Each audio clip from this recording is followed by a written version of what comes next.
ನಮ್ಮ ಹುಡುಗಿ ತಂಟೆಗೆ ಬರಬಾರ್ದು, ನನ್ನ ಮಗಳ ತಂಟೆಗೆ ಬರಬಾರ್ದು ಅಂತ ಹೇಳ್ಬಿಟ್ಟು ಬಹಳಷ್ಟು ವಾರ್ನಿಂಗ್ ಅನ್ನು ಕೂಡ ಅವರು ಮಾಡಿದ್ರು. ಆ ಜಿಮ್ ಟ್ರೈನಿಂಗ್ ಅಲ್ಲಿ ಇರುವಂತ ಸಂದರ್ಭದಲ್ಲೇನೆ ಅಲ್ಲೊಂದು ಹುಡುಗಿಯ ಪರಿಚಯ ಆಗ್ತದೆ. ಅವರ ಹೆಸರು ಬಂದು ಪ್ರಿಯಾ ಅಂತ ಹೇಳ್ಬಿಟ್ಟು.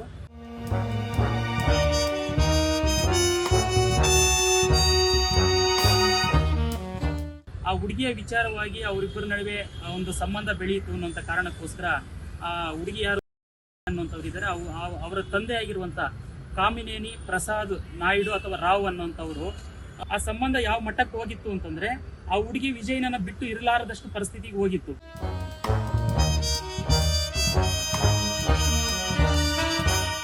ಆಗ್ಲೂ ಕೂಡ ವಿಜಯ್ ಮೇಲೇನು ಕೂಡ ಬಹಳಷ್ಟು ಹಲ್ಲೆಗಳು ಮತ್ತು ಪ್ರಾಣ ಬೆದರಿಕೆಗಳನ್ನು ಕೂಡ ಅವರ ತಂದೆ ಆಗಿರುವಂತಹ ಆತನು ಬಹಳ ಪ್ರಭಾವಿ ಇದ್ದಾನೆ. ಆತಂದು ವಿಜಯ್ ಅವರ ಕುಟುಂಬಕ್ಕೆ ಮತ್ತು ನಾವು ಯಾರು ವಿಜಯ್ ಅವರ ಸಂಬಂಧಿಕರಿದ್ದೀವಿ ನಮಗೆ ಮತ್ತು ರಾಜ್ಯದಲ್ಲಿ ಜನರಿಗೂ ಕೂಡ ಒಂದು ನ್ಯಾಯಯುತವಾದಂಥ ನ್ಯಾಯವನ್ನ ಒದಗಿಸಿಕೊಡಬೇಕು.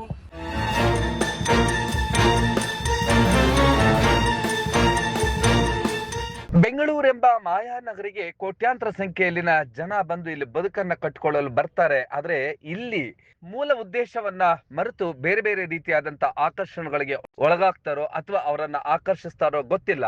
ಅಂತಹದ್ದೇ ಒಂದು ಘಟನೆ ಇತ್ತೀಚೆಗೆ ಬನ್ನೇರುಘಟ್ಟಕ್ಕೆ ಹೊಂದಿಕೊಂಡಿರುವಂತಹ ಅರಣ್ಯ ಪ್ರದೇಶದ ತಪ್ಪಲಲ್ಲಿ ಒಂದು ಶವ ಪತ್ತೆ ಆಗಿತ್ತು. ಅದು 3-4 ದಿನಗಳ ನಂತರ ಓರ್ವ ಬಾಡಿ ಬಿಲ್ಡರ್ ವಿಜಯ್ ಈತ ಕೋಲಾರ ಮೂಲದವನು ಅಂತೇಳಿ ಕೂಡ ತಿಳಿದು ಬಂತು. ಈ ಕೊಲೆ ಯಾಕಾಗಿ ಆಗಿತ್ತು ಎನ್ನುವಂಥದ್ದು ಸಾಕಷ್ಟು ಅನುಮಾನಗಳನ್ನ ಮೂಡಿಸಿತ್ತು. ಈಗ ಕೊನೆಗೂ ಕೂಡ ಒಂದು ಹೆಣ್ಣಿನ ವಿಚಾರವಾಗಿ ಈ ಒಂದು ಕೊಲೆ ಆಗಿದೆ ಅಂತೇಳಿ ಆತನ ಸಂಬಂಧಿಕರು ಗಂಭೀರವಾದಂತ ಆರೋಪವನ್ನ ಮಾಡ್ತಿದ್ದಾರೆ. ಜೊತೆಗೆ ಇದರಲ್ಲಿ ಓರ್ವ ಸಾವಿರಾರು ಕೋಟಿಗಳ ಒಡೆಯನಾಗಿರ್ತಕ್ಕಂಥ ವ್ಯಕ್ತಿಯ ಈ ಒಂದು ಕೊಲೆಯನ್ನ ಮಾಡಿಸಿದ್ದಾನೆ. ಆತ ತನ್ನ ಮಗಳನ್ನ ಉಳಿಸಿಕೊಳ್ಳುವಂತ ಸಲುವಾಗಿಯೇ ಈ ಒಂದು ಕೊಲೆ ಮಾಡಿಸಿದ್ದಾನೆ ಎನ್ನುವಂತ ಗಂಭೀರ ಆರೋಪವನ್ನ ವಿಜಯ್ ರವರ ಸಂಬಂಧಿಕರು ಮಾಡ್ತಾ ಇದ್ದಾರೆ. ಇದರಲ್ಲಿ ಆನೇಕಲ್ ಮೂಲದ ಓರ್ವ ಪ್ರಭಾವಿ ವಕೀಲ ಕೂಡ ಶಾಮೀಲಾಗಿದ್ದಾರೆ. ಇದೊಂದು ಸುಪಾರಿ ಕೊಲೆ ಅಂತ ಹೇಳಿ ಗುಸುಗುಸು ಆರಂಭವಾಗಿದೆ. ಇದರಲ್ಲಿ ಪೊಲೀಸ್ ಉನ್ನತ ಅಧಿಕಾರಿಗಳು ನಿಷ್ಪಕ್ಷಪಾತವಾದಂತಹ ತನಿಖೆಯನ್ನ ನಡೆಸಬೇಕು. ಪೊಲೀಸರ ನಡೆ ಎಲ್ಲೋ ಒಂದು ಕಡೆ ಸಾಕಷ್ಟು ಅನುಮಾನಗಳಿಗೆ ಎಡೆ ಮಾಡಿ ಕೊಡ್ತಾ ಇದೆ ಅಂತೇಳಿ ಅವರ ಸಂಬಂಧಿಕರು ಕೂಡ ಗಂಭೀರ ಆರೋಪವನ್ನ ಮಾಡ್ತಿದ್ದಾರೆ.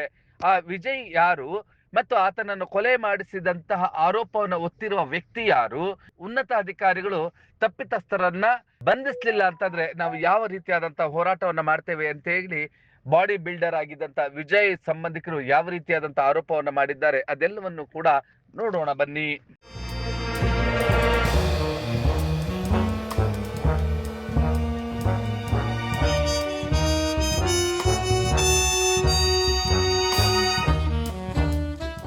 ವಿಕ್ಟಿಮ್ ಇದ್ದಾನೆ ವಿಜಯ್ ಯಾದವ್ ಇದ್ದಾರೆ, ಅವರ ಸೋದರರು ಮತ್ತು ಅವರ ಸಂಬಂಧಿಗಳು. ನಮ್ಮದು ಕೋಲಾರ ಜಿಲ್ಲೆ ಮುಳಬಾಗಿಲು ತಾಲೂಕು ನಾಚಗುಂಡಹಳ್ಳಿ ಅಂತ ಹೇಳ್ಬಿಟ್ಟು. ವಿಜಯ್ ಅವರನ್ನು ಕೂಡ ಸುಮಾರು ವರ್ಷಗಳ ಹಿಂದಗಡೆನೆ ಕೂಡ ಬೆಂಗಳೂರಿಗೆ ಇಲ್ಲಿ ಬಂದು ಒಬ್ಬ ಜಿಮ್ ಟ್ರೈನರ್ ಆಗಿ ಕೆಲಸ ಮಾಡ್ತಾ ಇದ್ರು. ಆಗಾಗ ಊರಿಗೆ ಬಂದು ಹೋಗುವಂಥದ್ದೆಲ್ಲ ಆಗ್ತಾ ಇತ್ತು. ಆತ ಮೊದಲು ಕೂಡ ಒಂದು ಹುಡುಗಿಯನ್ನ ಲವ್ ಮ್ಯಾರೇಜ್ ಆಗಿದ್ರು. ಅದನ್ನು ಕೂಡ ಅವರು ತಮಿಳುನಾಡು ಮೂಲದವರು, ಹೊಸೂರಿನವರು. ಅವರು ಬಹಳ ಚೆನ್ನಾಗಿದ್ರು. ಒಂದು ಗಂಡು ಮಗು ಒಂದು ಹೆಣ್ಣು ಮಗು ಕೂಡ ಇತ್ತು ಅವರಿಗೆ. ಆಗಿರುವಾಗ ವಿಜಯ್ ಅವರು ಆ ಜಿಮ್ ಟ್ರೈನಿಂಗ್ ಅಲ್ಲಿ ಇರುವಂತ ಸಂದರ್ಭದಲ್ಲೇನೆ ಅಲ್ಲೊಂದು ಹುಡುಗಿಯ ಪರಿಚಯ ಆಗ್ತದೆ. ಅವರ ಹೆಸರು ಬಂದು ಪ್ರಿಯಾ ಅಂತ ಹೇಳ್ಬಿಟ್ಟು. ಆ ಹುಡುಗಿಯ ವಿಚಾರವಾಗಿ ಅವರಿಬ್ಬರ ನಡುವೆ ಒಂದು ಸಂಬಂಧ ಬೆಳೆಯಿತು ಅನ್ನುವಂಥ ಕಾರಣಕ್ಕೋಸ್ಕರ ಆ ಹುಡುಗಿ ಯಾರು ಅನ್ನುವಂಥವ್ರು ಇದ್ದಾರೆ, ಅವರ ತಂದೆ ಆಗಿರುವಂಥ ಕಾಮಿನೇನಿ ಪ್ರಸಾದ್ ನಾಯ್ಡು ಅಥವಾ ರಾವ್ ಅನ್ನುವಂಥವ್ರು ಒಂದ್ಸಲ ನಮ್ಮ ವಿಜಯ್ ಮೇಲೇನು ಕೂಡ ಅಟ್ಯಾಕ್ ಮಾಡಿ ಯಾರೋ ಒಬ್ಬ ಕೆಲವರು ಕೈಯಲ್ಲಿ ಓಡಿಸಿ ಆತನ ಮೇಲೆ ಇಲ್ಲ ಸಲ್ಲದ ರೀತಿಯಲ್ಲಿ ಟಾರ್ಚರ್ ಮಾಡಿ ನಮ್ಮ ಹುಡುಗಿ ತಂಟೆಗೆ ಬರಬಾರ್ದು, ನನ್ನ ಮಗಳ ತಂಟೆಗೆ ಬರಬಾರ್ದು ಅಂತ ಹೇಳ್ಬಿಟ್ಟು ಬಹಳಷ್ಟು ವಾರ್ನಿಂಗ್ ಅನ್ನು ಕೂಡ ಅವರು ಮಾಡಿದ್ರು. ಆ ಸಂದರ್ಭದಲ್ಲಿ ಇಲ್ಲೇ ನೀನೇನಾದ್ರೂ ಬೆಂಗಳೂರಲ್ಲೇ ಇದ್ದು ಇಲ್ಲೇ ಜಿಮ್ ಟ್ರೈನರ್ ಆಗಿದ್ದೀಯ ಅಂತಂದ್ರೆ ನಿನ್ನ ಪ್ರಾಣ ತೆಗಿತೀವಿ ಅಂತ ಹೇಳ್ಬಿಟ್ಟು ಪ್ರಾಣ ಬೆದರಿಕೆ ಹಾಕಿದಂತ ಸಂದರ್ಭದಲ್ಲಿ ವಿಜಯ್ ಇಲ್ಲಿಂದ ಬೆಂಗಳೂರನ್ನು ಬಿಟ್ಟು ನಮ್ಮ ಊರಿಗೆ ಬಂದ್ಬಿಟ್ಟಿದ್ರು. ಒಂದು 6 ತಿಂಗಳ ಕಾಲ ಅವರು ಬೆಂಗಳೂರು ಕಡೆ ಬರಲಿಲ್ಲ. ಅಲ್ಲಿ ಅಗ್ರಿಕಲ್ಚರ್ ಎಲ್ಲ ಮಾಡಿಕೊಂಡು ಅಲ್ಲಿ ಕಷ್ಟಪಟ್ಟು ಅಲ್ಲೆಲ್ಲ ಕೂಡ ಅಗ್ರಿಕಲ್ಚರ್ ಎಲ್ಲ ಕೂಡ ಲಾಸ್ ಆದ್ರು.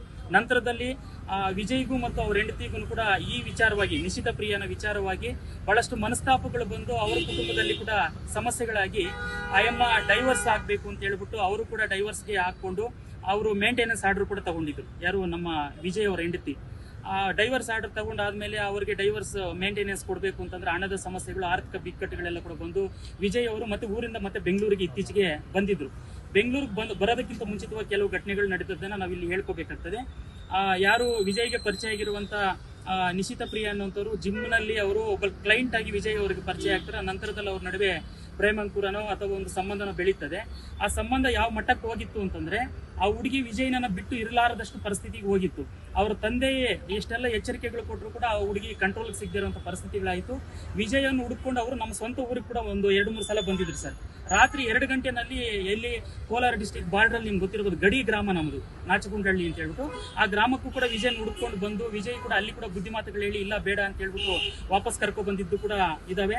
ಅದಾದ ನಂತರದಲ್ಲಿ ಇಲ್ಲಿಗೆ ಬಂದ ನಂತರದಲ್ಲಿ ಕೂಡ ಒಂದ್ಸಲ ಅವರು ಆ ಹುಡುಗಿ ಯಾವುದೇ ಕಾರಣಕ್ಕೂ ನೀನನ್ನು ಬಿಡಲ್ಲ ಅಂತ ಹೇಳ್ಬಿಟ್ಟು ವಿಜಯ್ಗೆ ಅವರು ಬೇತಾಳದಂತೆ ಬೆನ್ನು ಬಿದ್ದಿದ್ರಿಂದ ವಿಜಯ್ ಹುಡುಗಿ ಇಲ್ಲ ಹುಡುಗಿಯಿಂದ ತಪ್ಪಿಸ್ಕೋಬೇಕು ಅಂತ ಹೇಳ್ಬಿಟ್ಟು ಎಲ್ಲೋ ಅಪ್ಸ್ಕ್ಯಾಂಡ್ ಆಗಿ ಶಿವಮೊಗ್ಗ ಕಡೆಗೆ ಹೊರಟೋಗ್ತಾನೆ.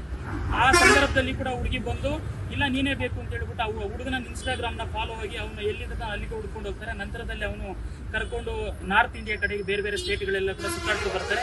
ನಂತರದಲ್ಲಿ ಅವ್ರನ್ನ ಚಿತ್ರದುರ್ಗ ಪೊಲೀಸರು ಹಿಡ್ಕೊಂಡು ಬಂದು ಮತ್ತೆ ಅವರಿಗೆ ಒಪ್ಪಿಸ್ತಾರೆ. ಆ ಸಂದರ್ಭ KR ಪುರಂ ಪೊಲೀಸ್ ಸ್ಟೇಷನ್ ಅಲ್ಲಿ ಮಿಸ್ಸಿಂಗ್ ಕಂಪ್ಲೇಂಟ್ ಆಗಿ 21 ದಿನಗಳ ನಂತರ ಸಿಕ್ಕಾಕೊಂಡು ಇದು ಮಾಡ್ತಾರೆ. ಆಗ್ಲೂ ಕೂಡ ವಿಜಯ್ ಮೇಲೇನು ಕೂಡ ಬಹಳಷ್ಟು ಹಲ್ಲೆಗಳು ಮತ್ತು ಪ್ರಾಣ ಬೆದರಿಕೆಗಳನ್ನು ಕೂಡ ಅವರ ತಂದೆ ಆಗಿರುವಂತಹ ಆತನು ಬಹಳ ಪ್ರಭಾವಿ ಇದ್ದಾನೆ. ಆತಂದು ಆಂಧ್ರ ಪ್ರದೇಶದ ನೆಲ್ಲೂರು ಮೂಲ. ಇಲ್ಲೆಲ್ಲ ಅದೊಂದು ಒಂದು ಸೋಷಿಯಲ್ ಮೀಡಿಯಾ ಪ್ರೊಫೈಲ್ ಎಲ್ಲ ನಾವು ನೋಡ್ತಾ ಇದ್ದೀವಿ. ಅದರಲ್ಲೆಲ್ಲ ನೋಡಿದಾಗ ಬಹಳಷ್ಟು ಐ ಬಿಲ್ಡ್ ಆದಂತ ಕೆಲವು ಉನ್ನತ ಪೊಲೀಸ್ ಅಧಿಕಾರಿಗಳ ಜೊತೆಗೆ ಆತ ಫೋಟೋಗಳು ಇಳಿದಿರುವಂಥದ್ದು, ಅವ್ರ ಜೊತೆ ಹೂಗುಚ್ಚೆಗಳು ನೀಡಿರುವಂಥದ್ದು, ಅವರಿಗೆ ಸನ್ಮಾನಗಳು ಮಾಡಿರುವಂಥದ್ದು, ಅಂದ್ರೆ ಈ ತರದಲ್ಲೆಲ್ಲ ಕೂಡ ಬ್ಯಾಕ್ ಗ್ರೌಂಡ್ ಇರೋದ್ರಿಂದ ಮತ್ತು ಆತನ ಆರ್ಥಿಕವಾಗಿ ದೃಢವಾಗಿರೋದನ್ನ ತನ್ನ ಮಗಳ ಎಲ್ಲಿ ವಿಜಯ್ ಅವರ ಇದರಲ್ಲಿ ಹೋಗ್ತಾರೋ ಅನ್ನೋದು ಅದನ್ನು ತಪ್ಪಿಸೋದಕ್ಕೆ ಅಂತ ಹೇಳ್ಬಿಟ್ಟು ನಮ್ಮ ವಿಜಯ್ ಅವರ ಕೊಲೆ ಆಗಿದೆ ಅಂತ ಹೇಳ್ಬಿಟ್ಟು ನಮಗೆ ಸಂಪೂರ್ಣವಾದಂಥ ಅನುಮಾನ ಅವ್ರ ಮೇಲೇನೆ ಇದೆ. ಆ ನಿಟ್ಟಿನಲ್ಲಿ ನಾವು ಮಾನ್ಯ ಪೊಲೀಸ್ ಅಧಿಕಾರಿಗಳಿಗೆ ವಿನಂತಿಯನ್ನು ಮಾಡ್ತೀವಿ. ವಿಜಯ್ ಅವರ ಕೊಲೆ ಆರೋಪಿಗಳು ಎಷ್ಟೇ ದೊಡ್ಡವರಾಗಿರ್ಬೋದು, ಪ್ರಭಾವಿಗಳಾಗಿರ್ಬೋದು, ಅವ್ರ ಬ್ಯಾಕ್ಗ್ರೌಂಡ್ ಏನೇ ಆಗಿರ್ಬೋದು, ನೀವು ನಿಷ್ಪಕ್ಷಪಾತವಂತ ತನಿಖೆ ನಡೆಸಿ ವಿಜಯ್ ಅವರ ಕುಟುಂಬಕ್ಕೆ ಮತ್ತು ನಾವು ಯಾರು ವಿಜಯ್ ಅವರ ಸಂಬಂಧಿಕರಿದ್ದೀವಿ ನಮಗೆ ಮತ್ತು ರಾಜ್ಯದಲ್ಲಿ ಜನರಿಗೂ ಕೂಡ ಒಂದು ನ್ಯಾಯಯುತವಾದಂಥ ನ್ಯಾಯವನ್ನ ಒದಗಿಸಿಕೊಡಬೇಕು. ಇಲ್ಲ ಅಂದ ಪಕ್ಷದಲ್ಲಿ ನಾವು ಕೂಡ ಮುಂದಿನ ದಿನಗಳಲ್ಲಿ ಕಾನೂನಾತ್ಮಕ ಹೋರಾಟಗಳು, ಜನಪರವಾದಂಥ ಹೋರಾಟಗಳು ಕೂಡ ನಾವು ಮುಂದಾಗಬೇಕಾಗ್ತದೆ. ಯಾಕೆಂದರೆ ಇದು ವಿಜಯ್ನ ಒಂದಿನ ಪ್ರಶ್ನೆ ಅಲ್ಲ. ಪ್ರಭಾವಿಗಳು ಹಣ ಇರುವಂತವರು ಇಲ್ಲಿ ಏನು ಮಾಡಿದ್ರು ನಡೀತದೆ ಅನ್ನುವಂಥ ಒಂದು ಗೂಂಡಾ ರಾಜ್ಯ ಮತ್ತು ಈ ರೌಡಿಯಿಸಂ ಏನಿದೆ ಇದಕ್ಕೆ ಮಟ್ಟ ಹಾಕಬೇಕು. ಪ್ರತಿಯೊಬ್ಬರ ಪ್ರಾಣಕ್ಕೂ ಕೂಡ ಅಮೂಲ್ಯವಾದಂಥ ಮೌಲ್ಯ ಇದೆ. ಈಗ ವಿಜಯ್ಗೆ ಹೆಂಡತಿ ತಂದೆ ತಾಯಿ ಮುದುಕರಾಗಿದ್ದಾರೆ, ಅವ್ರು ದುಡಿಯುವಂತ ಪರಿಸ್ಥಿತಿ ಇಲ್ಲ. 2 ಮಕ್ಕಳಿದ್ದಾರೆ, ಸಣ್ಣ ಸಣ್ಣ ಮಕ್ಕಳು, 6 ವರ್ಷ ಒಂದು, 3 ವರ್ಷದ ಒಂದು ಮಗು. ಅವ್ರಿಗೆ ಇವತ್ತು ಅನಾಥರಾಗಿ ಇವತ್ತು ಬೀದಿಗೆ ಬಿದ್ದಿರುವಂತ ಪರಿಸ್ಥಿತಿ ಇದೆ ಸರ್. ಅದನ್ನ ನಾವು ಕೈ ಮುಗಿದು ಕೇಳ್ಕೊಂತ ನಿಷ್ಪಕ್ಷಪಾತ ತನಿಖೆ ಆಗಬೇಕು. ಅದ ಕಾಮಿನೇನಿ ಪ್ರಸಾದ್ ರಾವೇ ಇದನ್ನ ಕೊಲೆ ಮಾಡಿಸಿದ್ದೇನೆ ಅಂತೇಳಿ ನಮಗೆ ಗಂಭೀರವಾದಂತ ಆರೋಪ ನಮ್ಮದಿದೆ. ನೀವು ಆ ನಿಟ್ಟಿನಲ್ಲಿ ಆತ್ಮನ ತನಿಖೆಗೆ ಒಳಪಡಿಸಬೇಕು, ಅದನ್ನ ಮಂಪರ ಪರೀಕ್ಷೆಗೆ ಒಳಪಡಿಸಬೇಕು. ಅದನ್ನ ಚಲನವಲನಗಳನ್ನ ಏನು ವಿಜಯ್ ಓಡಾಡಿರುವಂತ ಲಾಸ್ಟ್ ಕಾಲ್ ರೆಕಾರ್ಡ್ಸ್, CDRಗಳನ್ನು ತೆಗಿಬೇಕು, ಟವರ್ ಲೊಕೇಶನ್ಗಳನ್ನು ತೆಗಿಬೇಕು. ನೀವು ಇವತ್ತು ಆಧುನಿಕ ಟೆಕ್ನಾಲಜಿ ಏನೆಲ್ಲ ಇದೆ ಅದೆಲ್ಲವನ್ನು ಕೂಡ ಬಳಸಿಕೊಂಡು ತನಿಖೆಯನ್ನು ಮುಂದುವರಿಸಿ ನಮಗೆ ನಿಜವಾದಂಥ ಕಲ್ಪ್ರಿಟ್ಸ್ ಯಾರಿದ್ದಾರೆ, ಆರೋಪಿಗಳು ಅವ್ರನ್ನ ಬಂಧಿಸಿ ನಮಗೆ ನ್ಯಾಯಯುತವಾದಂಥ ಕಾನೂನು ಹೋರಾಟದಲ್ಲಿ ನಮಗೆ ಜಯ. ನೀವು ಈ ಕೂಡ ಎಲ್ಲ ನಮ್ಮ ಚಾನಲ್ಗೆ ಸಬ್ಸ್ಕ್ರೈಬ್ ಆಗಿಲ್ಲ ಅಂದರೆ ಸಬ್ಸ್ಕ್ರೈಬ್ ಬಟನ್ ಅನ್ನು ಕ್ಲಿಕ್ ಮಾಡಿ, ಪಕ್ಕದಲ್ಲಿರೋ ಬೆಲ್ ಐಕನ್ ಅನ್ನು ಕ್ಲಿಕ್ ಮಾಡಿ. ನಾವು ಅಪ್ಲೋಡ್ ಮಾಡುವಂತಹ ವಿಡಿಯೋಸ್ ನಿಮಗೆ ನೋಟಿಫಿಕೇಶನ್ ಬರುತ್ತೆ.